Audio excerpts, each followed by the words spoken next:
What's up, y'all? Doing a little mini show here for you. I got Crystal Ball with me, so we get a little extra something in the show, you know? I'll do my best. Yeah, so we are still in Miami, having a great time. I did the PBD podcast the other day.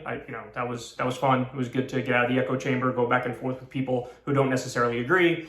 And then we had the pleasure of going to see one of the GOATs last night. Yeah, that was cool. That was a cool coincidence. Yeah, we saw LeBron and the Lakers versus the Heat.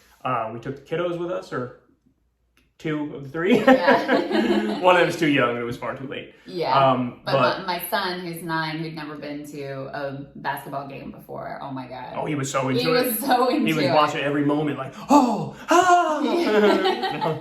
And meanwhile, he wasn't even sure he wanted to go, but we kind of convinced him, like, you're coming. Yeah, and he loved it, so that was super fun. It's not every day you get to see one of the GOATs, man. That's a special thing, you know? But yeah. Of course the Lakers lost because the Lakers are sort of whack. But anyway, that was a great time, and now we got a beautiful day out behind us. We're going to go take advantage of it a little bit later. But first, I wanted to do some stories for y'all. So, Greta, how do you say, Thunberg or Thunberg? Thunberg? Thunberg? Okay, I'll go with that. I think so. So Greta Thunberg is, this young, I don't know how, apparently 19-year-old climate change activist. I think she's admitted that she's like on the spectrum. She's autistic or whatever. And I think she's given speeches at whatever the UN and places to be like, climate change is bad and we should probably fucking fight to stop it. She started a movement of young people staying out of class on Fridays and protest of like the climate crisis, and that's how she rose to global prominence. Yeah, so she's let's say a beloved figure on the liberal side, probably on the leftist side. Just like, okay, somebody's doing something good. Thank you for being on top of it, right? That's the gist of it. Yeah. So Andrew Tate, of course, is this alpha male grind set type character, right? And my favorite, my type. You love these guys, and women in general love these men.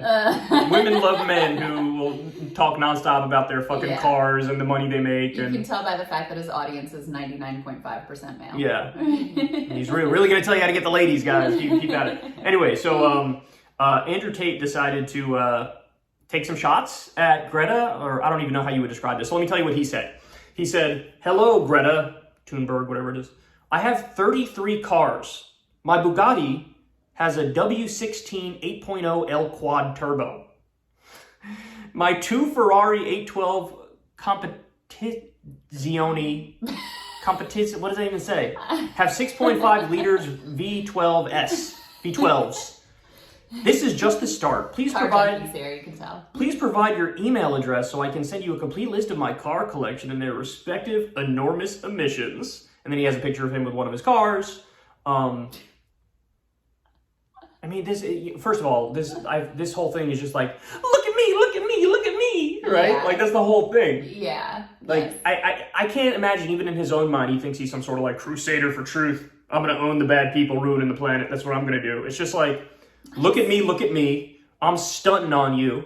Yeah, I just assume like total sort of nihilism with him, because his whole thing is like running basically a Ponzi scheme and getting people to buy into it, right? Yeah, he does have some weird course thing that he sells, and I think CoffeeZilla took the course and was like, it's literally worse than I thought. Right. It's one of those things where like, you recruit people after you come in, and then I get a cut of it. It's one of those things. Exactly, and so you're always, once you have been snookered into taking the course, then you're incentivized to talk up how amazing it is, because you have to snooker then more people to take the course in order for it to be worthwhile for you. And then you also have like an investment in this weird asshole's like empire. And so you also have an incentive to sort of like prop him up and like talk him up too. And with it's very cultish with his people. You know what I mean? Like, you could tell, like, sort of with when the NFT craze was happening. Yeah. It was very like, if you dissented even 1%, people are like, oh, you fucking idiot, this thing is revolutionized the world. Well, they accuse you in NFTs and crypto of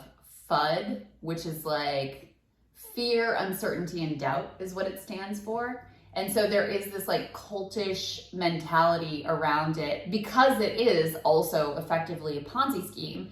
So if you've gotten in you have to maintain that this is amazing, that it's revolutionary, To bring whatever, more people in so you stay afloat. so that you stay afloat. Yeah, and so it makes thing. sense that it would be the exact same sort of like cultish dynamic with Andrew Tate because he set up a similar scheme of fraud. Yeah, so Greta replies, yes, please do enlighten me. Email me at smalldickenergy@getalife.com. Okay, so... Wonderful response. Yes. Now, after this, Tate fires back again with something like, thanks for telling everybody you have a little dick, bro. Didn't he reply like, how dare you? Oh, I think he did say that at one point, but then later on he came back and said, like, you just told everybody you have a little dick because you said your email was like little dick energy, So it bro. took him like 48 hours to workshop that one. Yeah. So, and people were dunking on Andrew Tate, and, you know, some people, the best part to me is the Tate fans who chimed in and were like, oh, this is body shaming. I thought you were against body shaming. Really? Yeah, that was, you know, when they have no out, when you have no out, Yeah. it's like you cling to the arguments that you would make fun of if your opposition did it. You know what I mean? Like, body shaming, bro. You said little dick, bro. That's funny. It's, okay, ridiculous. But it's also funny because we oftentimes, when we see like a ridiculous person like this with their like loud ass sports car, it's like big time little dick energy. Gotta keep it real, yeah. If you see, everybody knows an overcompensation when they see it. Yeah. Now look, I'm or not like out in King George, like in the country where we live, the guys with like the big ass pickup with the giant wheels and intentionally making it super loud. And so let me clarify. Yeah. I'm not an extremist on this point. If there's somebody who drives like let's say a Camaro or a Mustang or something like that, or you know, even a nice expensive like a Corvette or whatever. It's not necessarily the case, but it is the case when it's like you said, it's like you got the biggest pickup you can get, with the biggest fucking wheels you can get. Right. You got like the "Don't tread on me" sticker, and everything's blacked out, and it's just like, me, bro, I'm really cool. I'm not overcompensating, bro. I don't know what you're talking about. I got a giant dick, bro. What? Like, that's little dick energy. And then also, yeah, if the sports car is like stock, maybe not. Right. But if the sports car is like super expensive and then also you did 57 fucking things to modifications, yeah. I mean, it's hard for me not to immediately go like, something's going. Yeah, life crisis. What are we making up for here? Yeah. You divorced 7 times? Like, what exactly is going on here? Agreed. All right, so I got one more for you. So that was Greta versus Andrew Tate. But this was one I wanted to talk to you about before. I think this happened before Greta versus Andrew Tate. Yeah. So listen to this, because this is the type of stuff he puts out on a regular basis. He tweeted, and this is to his own people, "You are poor. You are unimportant. Men do not fear you. Your woman disagrees with you. Your lives are shit. If I was forced to endure a year of your life, it would be the worst level of depression imaginable." Wow. Like, what kind of masochistic person is like, yes, daddy, yell at me and tell me I'm worthless? Is his audience just full of, like, submissives? And they're just like, be my authoritarian daddy and whip me into shape. This one I have a hard time really understanding. I know there's like a similar dynamic in the like incel community of them all telling each other they're like pieces of shit and they'll never like amount to anything. They'll never be able to get a girl or whatever. I have a hard time understanding the psychology of like actively looking up to someone who tells you you're a worthless piece of shit. Yeah, but I mean, it's also kind of contradictory too, right? Because the grind set stuff is like, get better, improve yourself. Yeah, but then you turn around and you absolutely obliterate somebody's self-esteem by telling them there's nothing redeeming about them. It's like, how is that not an exact contradiction from what the message usually is with these people?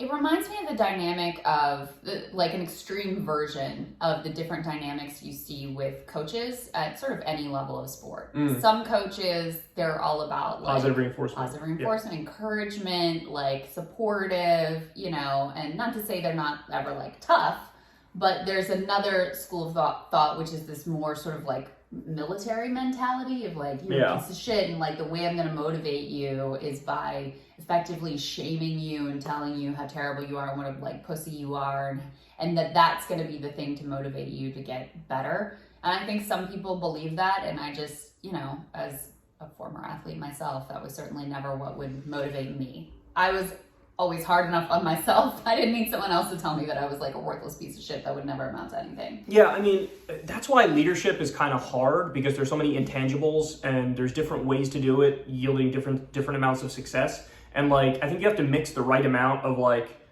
look, you got to get it together, you got to try harder, whatever, with, hey, you're doing a great job, keep it up. Like, it's a difficult line to walk. But when I look at the stuff Andrew Tate says, it strikes me as, like, you know how people used to say about Donald Trump, like he is a dumb person's idea of what a brilliant businessman is. Mm-hmm. It's like that's how I view this. It's like this is, and I hate to be such an asshole to his victims here, but it's like this is like a dumb person's idea of what like a macho man is. Like he's such a fucking caricature of the like I'm a manly man and I'm in control. It's like, look, I smoke big cigars, I wear this robe, I got my sunglasses on even though it's fucking dark in here. I got the big car in the driveway. It's like this is not. It's all performative.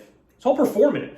There's also this weird thing in that whole world of acting like this type of mentality and philosophy is somehow subversive when it's actually just speaking directly to what the culture actually is. That's such a great point. The whole grind set mentality is like, oh wow, you discovered like capitalist competition and like Darwinian individualism. Wow, that's so remarkable. That's so going against the grain there. And you're like, no, actually, that's all of what our culture really is at bottom. Yeah, and it's upholding like the traditional gender roles. Yeah, everything about it is the opposite of counterculture. It is It's mainstream culture pumped with steroids and human growth hormone. Right. Yeah.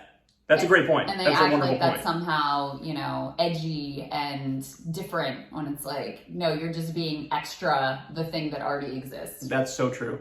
Anyway, so there you have it. Andrew Tate versus Greta, however you say her last name. Quite entertaining.